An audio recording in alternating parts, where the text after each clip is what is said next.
पाठ 15 बिशन की दिलेरी कहानी से। एक, जी हाँ, हमारे पास लाइसेंस वाली बंदूकें हैं।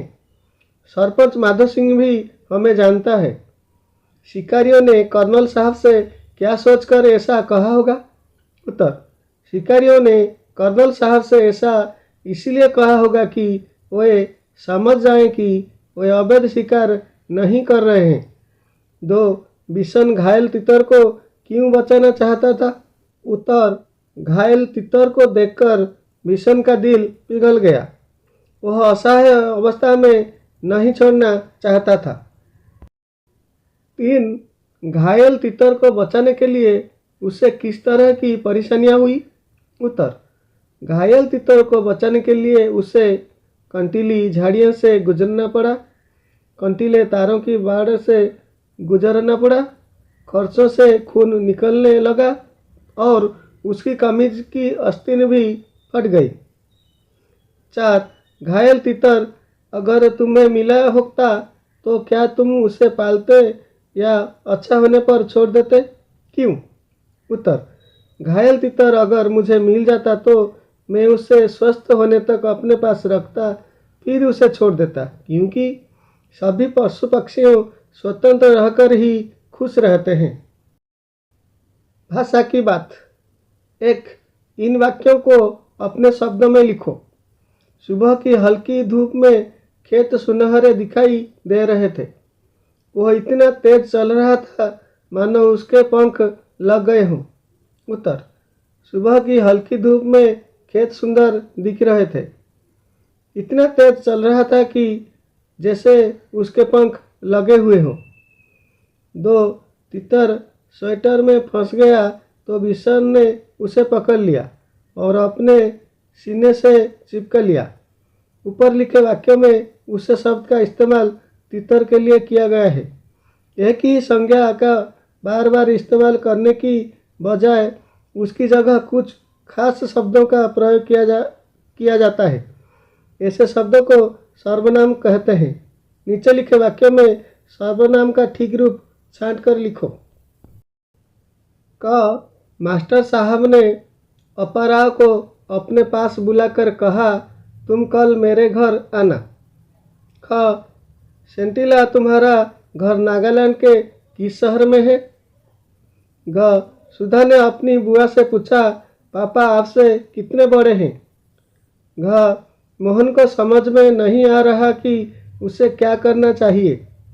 वह विमल ने अपने अफसर को याद दिलाया कि उसे 4 बजे बैठक में जाना है। 3, इन वाक्यों को पूरा करो। क, वह इतना धीरे चल रहा था मानो चींटी चल रही हो। ख, रातों में चमकते तारे ऐसे दिख रहे थे मानो आकाश में तारों की चादर बिछी हो। ग, तुम तो मंगल ग्रह के बारे में ऐसे बता रहे हो मानो तुम मंगल ग्रह पर जाकर आए हो। घ, बिल्ली चूहे को ऐसे ललचाई नजरों से देख रही थी मानो अभी खा जाएगी। फसलों के इर्द गिर्द। 1, इस कहानी में सेवों के खेत और सीढ़ीनुमा खेत का जिक्र आया है। अनुमान लगाकर बताओ कि यह कहानी भारत के किस भौगोलिक क्षेत्र की होगी और वहाँ सीढ़ीनुमा खेती क्यों की जाती होगी? उत्तर, यह कहानी भारत के उत्तरी भाग की होगी। वहाँ सीढ़ीनुमा खेती समतल भूमि के अभाव के कारण की जाती होगी। हिमाचल या कश्मीर ही ऐसी भाग है। वैसे भी इन क्षेत्रों में भारी बारिश और बर्फबारी के कारण सीढ़ीनुमा खेत बनाए जाते हैं, जिससे पानी फसलों को नष्ट ना कर सके। 2, सेव के बाग में कीटनाशक दवा का छिड़काव हो रहा था।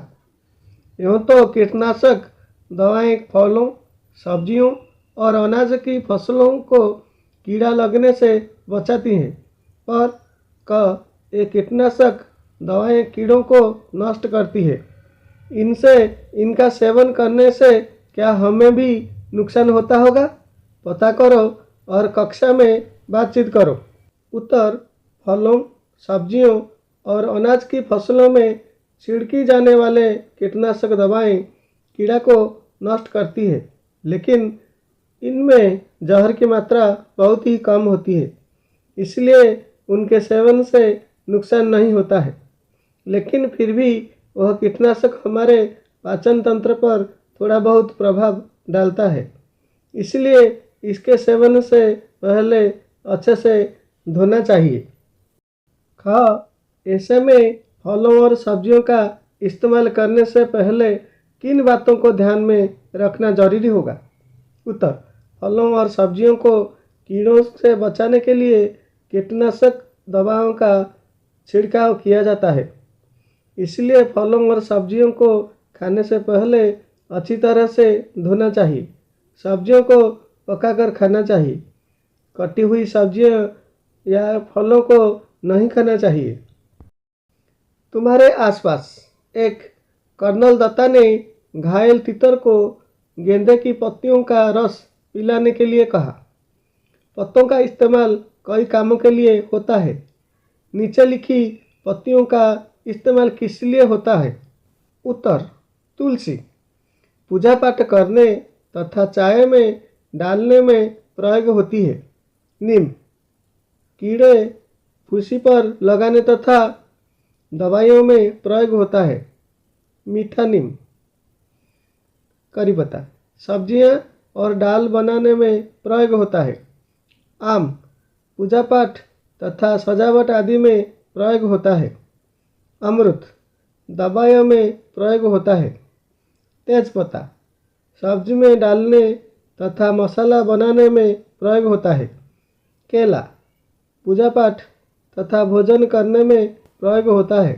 सागवान दोने पत्तल बनाने तथा कपड़े की रंगाई में प्रयोग होता है।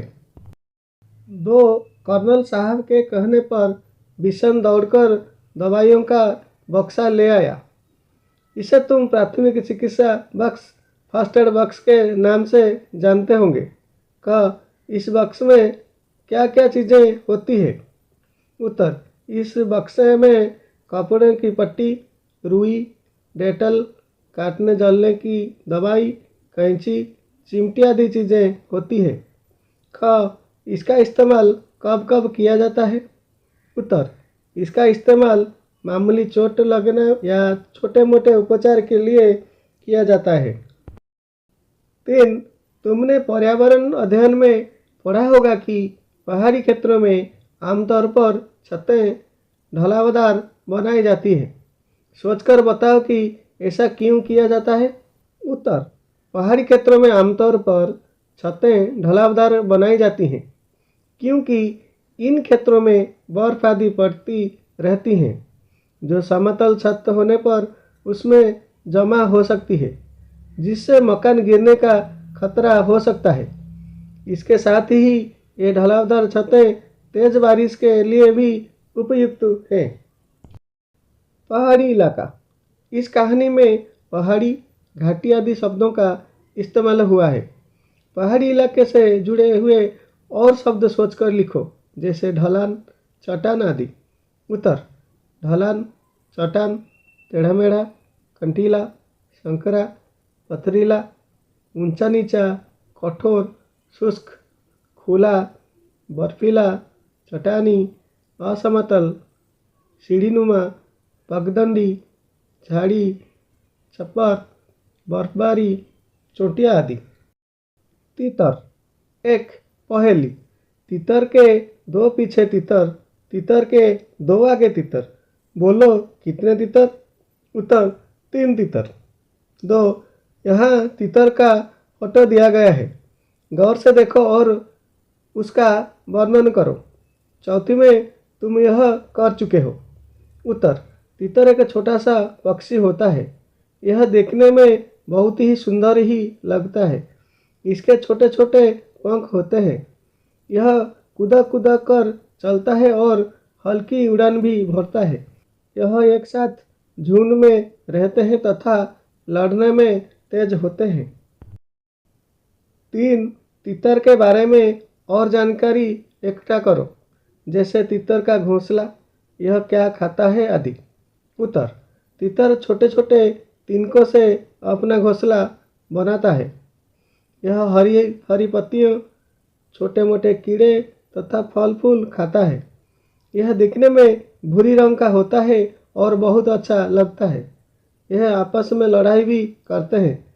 गांव में तितर की लड़ाई कराई जाती है। कुछ लोग इसका मांस भी खाते हैं।